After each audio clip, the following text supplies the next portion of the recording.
One of Bangladesh's largest economic drivers is due to its export industry. The entire export economy alone has consistently managed to contribute massively to the entire country. It has opened doors of opportunity by providing jobs to its people, created a newfound form of earnings, and ultimately paved the way for Bangladesh to top the lists of one of the world's largest textile manufacturers. However, while they have played a huge role in transforming the entire country of Bangladesh, not a lot of locals actually understand just how big the country's export industry is. According to the Export Promotion Bureau of Bangladesh, the total export value of the country totaled over $52 billion by the end of the 2021 fiscal year. While it may not sound like a considerable figure, it still poses a lot of pride to the country as it has consistently grown over the years. In 2001, the country had only a small export value of about $6 billion,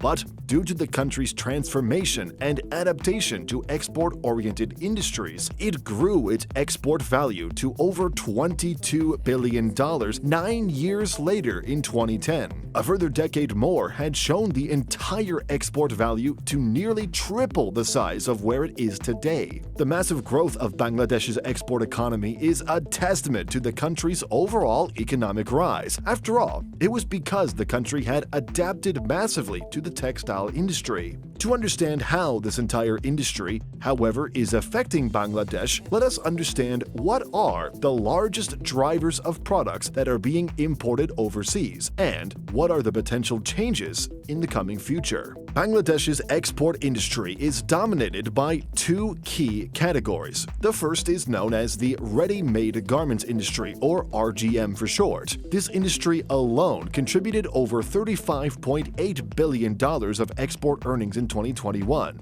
meaning the RGM industry is the single largest contributor to Bangladesh's impact on the world. It is, after all, simply known that Bangladesh has emerged to become the second largest manufacturer of apparel around the world, and the contribution of apparel manufacturing has not only proven to be extremely beneficial, but rather it is still even growing every year. Furthermore, RGM exports have become so crucial to Bangladesh that it has become one of its largest economic drivers for the past 2 decades. Its share of the entire growth story of exports from Bangladesh was also astronomical.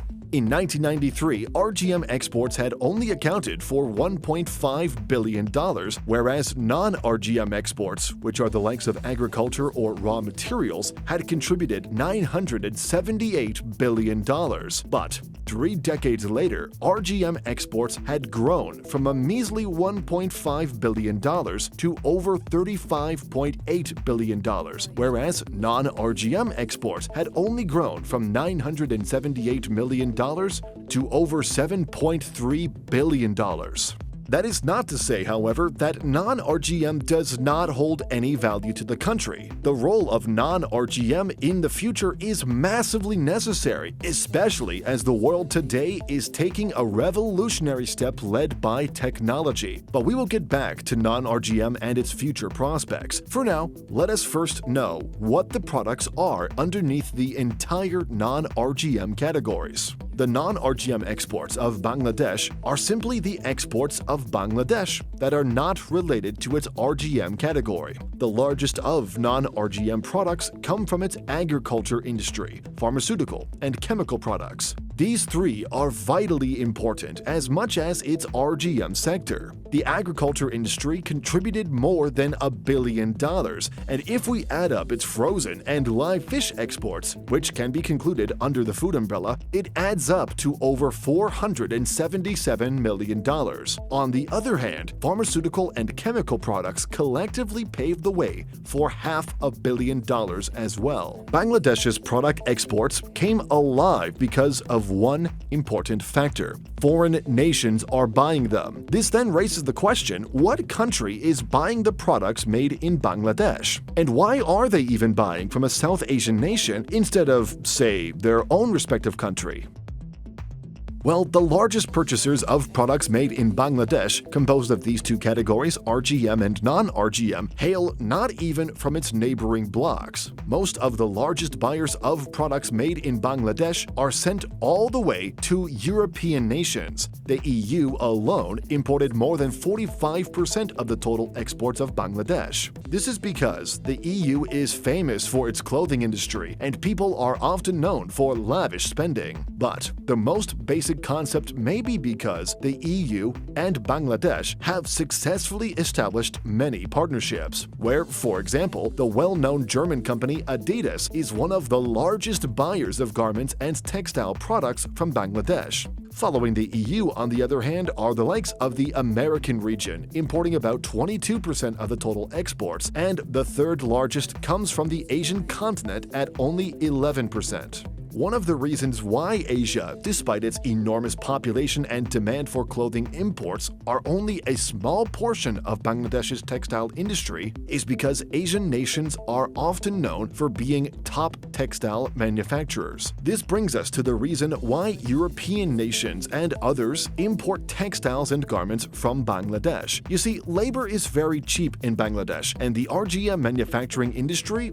is not relatively difficult. It does not require very skilled human capital. Hence, the EU and other richer nations often outsource their work to these countries. Asia, on the other hand, can easily manufacture their own clothes, since they do not necessarily need to outsource to Bangladesh, as it wouldn't make any sense when we compare them on a cost-to-cost basis. Now, product exports often miss out on one other topic: service exports. This is an industry that is as crucial as its product exports, as services are also becoming highly in demand globally. And Bangladesh serves also as a huge industry, but also has huge growth potential. The latest data has shown that service export earnings contributed over $6.6 billion, the largest of which comes from construction services, financial and insurance services, telecommunication and information services, and government services. The future of the world is now heavily leaning towards more autonomous. By that we mean most factories can now operate with smaller human labor compared to 20 years ago. This is why the RGM industry of Bangladesh is in a very crucial state. Because it is the largest component of Bangladesh, it is also the most vulnerable industry. The risks are a lot, and being too reliant on just one particular industry is going to hurt if technology continues to be adopted. The world has what it today calls the Fourth Industrial Revolution, which is simply making technology more advanced and more accessible than ever. This means that if one day technology becomes cheaper than outsourcing it to Bangladesh, many countries would, of course, focus on manufacturing their own clothes on their own land. Nevertheless, it does not mean that Bangladesh's entire textile is at a massive risk. The country will most likely stay at the top of the ladder for many years and have a lot of time to transform itself eventually. This then raises a question: where is Bangladesh headed into the future? Will it be able to adapt to a new economic driver, or rather, will it find a more diversified source of income? What we can easily see is that Bangladesh needs to become very close to countries such as China and India. The Chinese and Indian role in Bangladesh is very necessary for helping the country's future. For example, China can easily help improve the entire manufacturing industry of Bangladesh, since China is already known as the factory of the world. On the other hand, Bangladesh also has a huge information technology outsourcing potential led by its massive population. This means that it can also adapt and learn from India. In fact, it is even possible that in the near future, Indian and Bangladesh companies, along with Chinese companies, would most likely sign a partnership agreement to enable these components to flourish. Since Bangladesh's labor cost is still lower, and if these two Asian nations eventually hit a growth limit, they would more than likely outsource some of their work to Bangladesh. However, being able to independently transform its own industry towards more high-valued industries is still very very difficult, especially in Bangladesh's case, where education is still a big problem. For a country to lure in high-value investments, it would need to fix its educational system to improve the entire human capital agenda. This is where the problem lies. There is just a huge amount of population in Bangladesh, and servicing the right policies to support everyone is a big task. Well, whether Bangladesh can do it or not is also out of anyone's task, since it belongs only to the government themselves. But as history proves, most nations eventually become developed, regardless of the intricacies that instability brings, since technology and the world economy are being more connected every year. Furthermore, Bangladesh is even projected to become an $800 billion economy by the end of the decade, meaning that a massive change is already taking shape.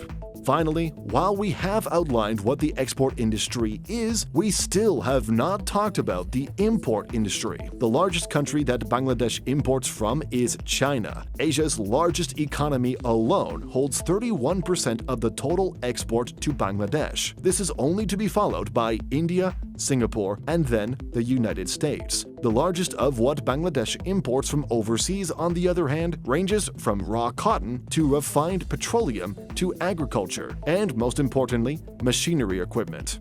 Anyway, let us know what you think. Thanks for watching.